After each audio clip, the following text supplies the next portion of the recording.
दोस्तों फाइबर का सीधा कनेक्शन हमारे पाचन क्रिया से ही होता है और जब तक कि पाचन ठीक ना हो अच्छी फिटनेस, शरीर में फुर्ती और ताकत, साफ और ग्लोइंग स्किन और शरीर से बढ़ी हुई चर्बी को घटा पाना बिल्कुल भी पॉसिबल नहीं है। क्योंकि जिस तरह से हमारे शरीर को प्रोटीन, फैट, कार्बोहाइड्रेट, विटामिन्स और दूसरे न्यूट्रिएंट्स की जरूरत पड़ती है, उसी तरह फाइबर भी शरीर को ठीक तरह से काम करने के लिए बहुत जरूरी होता है। लेकिन अफसोस की बात यह है कि आजकल लोग जिस तरह का खाना खाते हैं उसमें अक्सर ही फाइबर की बहुत ही कमी पाई जाती है और जिसकी वजह से समय के साथ साथ पाचन क्रिया कमजोर होने लगती है और खून में भी अशुद्धियां बढ़ने लगती है, जिससे कि शरीर का संतुलन पूरी तरह से बिगड़ जाता है और कई तरह की नई नई बीमारियां शुरू होने लगती है। इसलिए आज की इस वीडियो में हम जानेंगे कि आखिर फाइबर होता क्या है, इसकी कमी होने से शरीर में कौन कौन सी समस्या शुरू होने लगती है, दिन भर में हमारे शरीर को कितने फाइबर की जरूरत होती है, इसकी कमी को किन किन खानों के जरिए पूरा किया जा सकता है। सबसे पहले बात करते हैं कि आखिर फाइबर होता क्या है। दोस्तों किसी भी खाने में जो रेशे और छिलके होते हैं उसे ही फाइबर कहा जाता है। मिसाल के तौर पे जो एक सेब होता है उसमें रस के साथ साथ फाइबर भी होता है जो कि रेशे और छिलके के रूप में मौजूद होता है और जब उसी सेब का जूस निकालकर छानते हैं तो रस तो गिलास में अलग निकल जाता है और छलनी में कुछ रेशे वेस्ट के रूप में जमा हो जाता है। दरअसल यही फाइबर होता है जिसे बेकार पदार्थ समझकर यूं ही फेंक दिया जाता है। लेकिन किसी भी खाने में फाइबर भी दो तरह के होते हैं। एक तो शरीर में जाने के बाद खून में पहुंचकर ब्लड शुगर और कोलेस्ट्रॉल को मेंटेन करता है जिसे सॉल्युबल फाइबर कहा जाता है, और दूसरा फाइबर वो होता है जो पाचन को बेहतर बनाने, कब्ज की समस्या होने से रोकने और शरीर में बनने वाले जहरीले पदार्थ को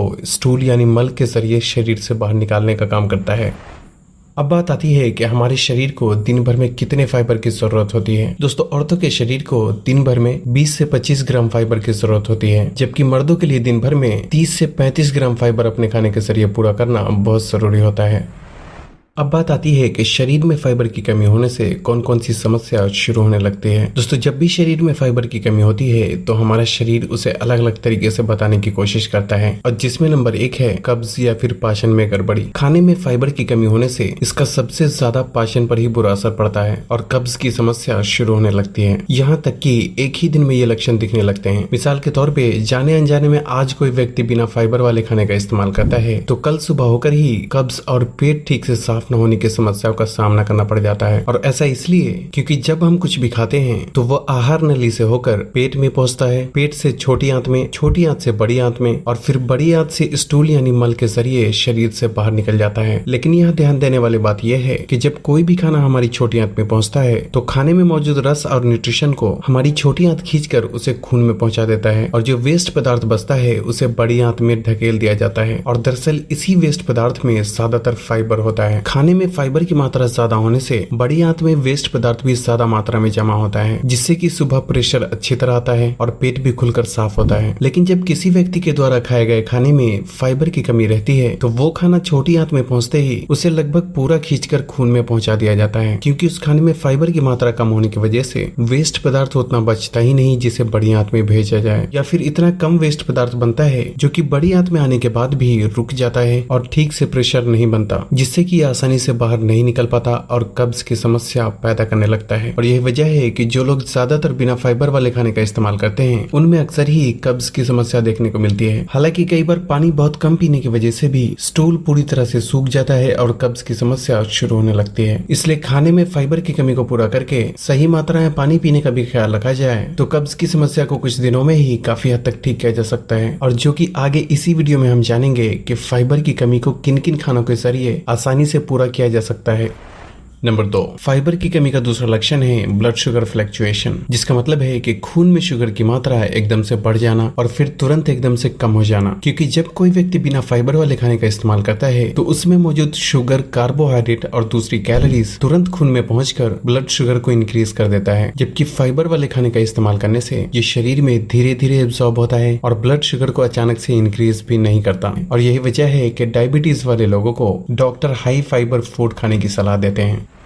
नंबर 3, हाई कोलेस्ट्रॉल। दोस्तों खाने में मौजूद सॉल्युबल फाइबर पाचन क्रिया के दौरान ब्रेक डाउन हो जाता है और फिर खून में पहुंचकर कोलेस्ट्रॉल को मेंटेन रखने में बहुत मदद करता है। इसलिए खाने में फाइबर की कमी होने से शरीर में बुरे कोलेस्ट्रॉल की मात्रा बढ़ने के भी चांसेस बहुत ज्यादा रहते हैं। हालांकि कोलेस्ट्रॉल बढ़ने की दूसरी वजह खाने में बहुत ज्यादा तेल और फैट का इस्तेमाल करना और फिजिकल एक्टिविटीज बिल्कुल भी ना करना भी हो सकता है। Number 4, skin problem. दोस्तों, बिना फाइबर वाले खाने का लगातार इस्तेमाल करने से खून में शुगर की मात्रा बढ़ती है, जिससे कि ये इंसुलिन और शरीर के हार्मोन्स पे भी बुरा असर डालता है। और यही वजह है कि जो लोग ज्यादातर बिना फाइबर वाले खाने का इस्तेमाल करते हैं, उनमें एक्ने और पिंपल्स की प्रॉब्लम ज्यादातर देखने को मिलती है। हालांकि पिंपल्स की प्रॉब्लम होने के और भी कई कारण होते हैं, जिसके बारे में मैं पहले ही पूरे 6 पार्ट में डिटेल में वीडियो बना चुका हूँ, लेकिन उन सब में खाने में फाइबर की कमी होना भी एक बहुत बड़ा कारण होता है।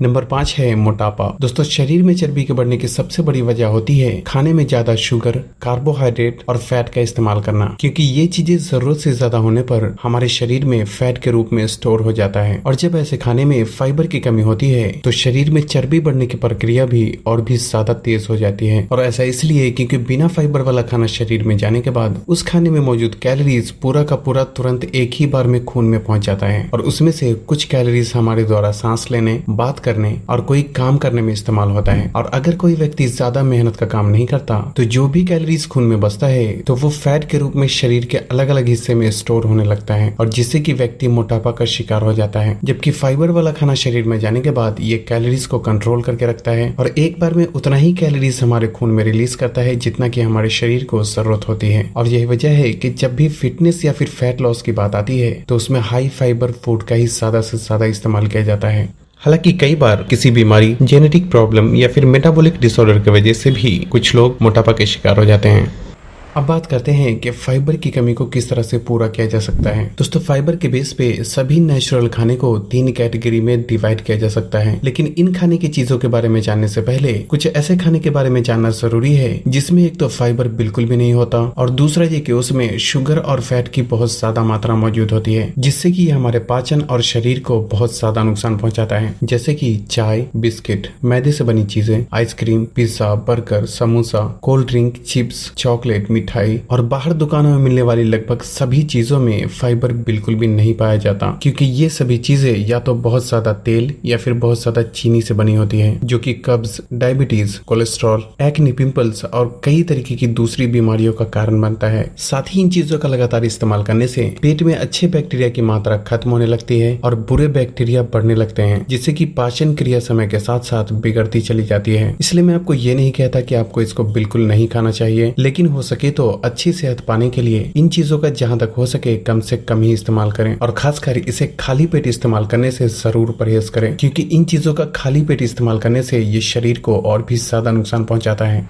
अब हम फाइबर के बेस पे कुछ नेचुरल फूड को 3 कैटेगरी में डिवाइड करते हैं, जिसमें पहली कैटेगरी में ऐसी खाने की चीजें आती हैं जिसमें फाइबर की अच्छी खासी मात्रा मौजूद होती है, जैसे कि राजमा, चना, ओट्स, ब्राउन राइस, खीरा, गाजर, चुकंदर, ब्रोकली, मटर, पालक, सभी तरह की दालें, सेब, केला, अमरूद, कीवी, नाशपाती और सभी तरह के फल और सब्जियों में फाइबर अच्छी मात्रा में मौजूद होता है। दूसरी कैटेगरी में ऐसी खाने की चीजें आती हैं जिसमें फाइबर तो होता है, लेकिन अक्सर ही उसे निकाल कर फेंक दिया जाता है, जिसकी वजह से उसमें फाइबर की मात्रा में कमी आ जाती है, जैसे कि बिना छिलके वाला आलू। और रोटी बनाने में आजकल जिस तरीके से मैदे की तरह महीन आटे का इस्तेमाल किया जाता है, उसमें भी फाइबर की ना के बराबर मात्रा होती है। और तीसरी कैटेगरी में ऐसी खाने की चीज आती है जिसमें फाइबर बिल्कुल नहीं होता, और इस कैटेगरी में सफेद चावल, गोश्त, मछली, अंडा और सभी तरह के नॉनवेज फूड आते हैं। अब यहाँ हमारे लिए ये समझना जरूरी है कि हमें इनमें से किसी भी खाने से परहेज करने की जरूरत बिल्कुल भी नहीं है, बल्कि इसके इस्तेमाल करने का सही तरीका जानने की जरूरत है। इसलिए अब हम बात करते हैं कि इन चीजों के खाने का सही तरीका क्या होना चाहिए। दोस्तों, यहाँ हम देख सकते हैं कि पहली कैटेगरी में सभी फाइबर वाली खाने की चीजें हैं, जबकि दूसरी और तीसरी कैटेगरी में मौजूद खाने में या तो फाइबर बहुत कम मात्रा में मौजूद होता है या फिर बिल्कुल होता ही नहीं। और यही अक्सर लोग गलती करते हैं, क्योंकि खासकर जो लोग रोटी या फिर सफेद चावल के साथ मांस, मछली, अंडे या फिर ज्यादातर आलू की सब्जी का इस्तेमाल करते हैं, उनके शरीर में अक्सर ही फाइबर की कमी होने लगती है, क्योंकि सफेद चावल, गोश्त, मछली, अंडे या फिर किसी भी नॉनवेज में तो वैसे भी फाइबर बिल्कुल भी नहीं होता। रोटी में फाइबर बहुत कम मात्रा में होता है और आलू का छिलका निकाल देने की वजह से उसमें भी फाइबर की मात्रा में बहुत ही कमी आ जाती है, जिससे कि शरीर में फाइबर की जरूरत पूरी नहीं हो पाती, और ऐसे में अक्सर ही व्यक्ति को कब्ज की समस्या होने लगती है। इसलिए सही तरीका तरीका ये है कि जब भी आप कैटेगरी नंबर 2 और 3 में दिखाई जाने वाले किसी भी खाने यानी रोटी, चावल या फिर मांस मछली का इस्तेमाल करते हैं तो साथ में कैटेगरी नंबर 1 से कोई भी सब्जी या फिर 150 से 200 ग्राम खीरे और गाजर जैसी चीजों को सलाद के रूप में अपने खाने में शामिल करना चाहिए, ताकि जो फाइबर रोटी, चावल, मांस मछली और आलू से नहीं मिलता उसकी कमी सब्जी और सलाद के जरिए पूरी हो जाए, क्योंकि लगभग हर सब्जी में फाइबर की अच्छी खासी मात्रा मौजूद होती है। इसलिए यहाँ आपको बिल्कुल भी कंफ्यूज होने की जरूरत नहीं है। बस हमेशा ही इतना ख्याल रखें कि जो फाइबर रिच फूड है उसको आप अकेले भी इस्तेमाल कर सकते हैं, लेकिन जिस खाने में फाइबर नहीं होता उसे किसी न किसी एक फाइबर वाले खाने के साथ खाना चाहिए। लेकिन क्योंकि फाइबर पानी को सोखने का काम करता है, इसलिए जब आप हाई फाइबर फूड का इस्तेमाल करते हैं तो आपको दिन भर में 2.5 से 3 लीटर पानी पीने का भी खास ख्याल रखना चाहिए। पानी कब, कैसे और कितना पीना चाहिए इस बारे में हमारे चैनल पे पहले से ही वीडियो मौजूद है, जिसके लिंक आपको इस वीडियो के डिस्क्रिप्शन में मिल जाएगी। मैंने फाइबर वाली जो भी खाने की चीजें बताया है उसमें किस खाने में कितना फाइबर होता है